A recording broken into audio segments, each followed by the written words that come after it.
What have those discussions focused on? We've had some talks about necessarily that the atmosphere might not be as what we're used to these past couple of weeks. Coming off of a few big night games, and this being our first noon game in a long time, and it actually being 11 o'clock their time.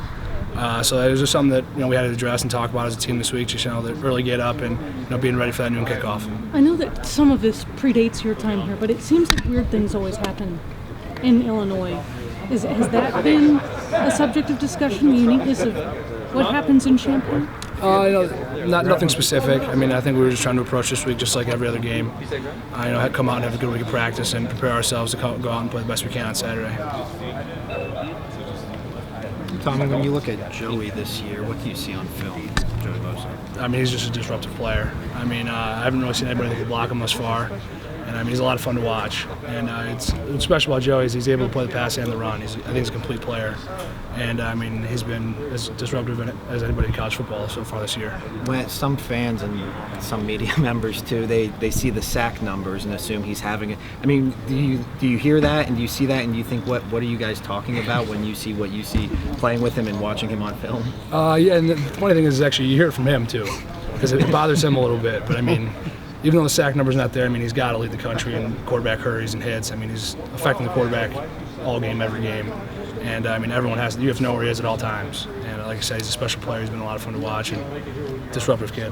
He does that because he's the total package. How does he can bull rush you? He can give us the.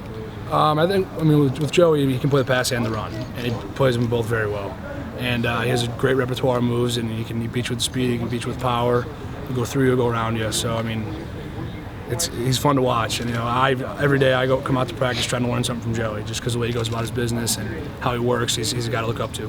When you play a running back that catches as many passes as Ferguson does, do you play him like a wide receiver or a running back, or how do you handle that?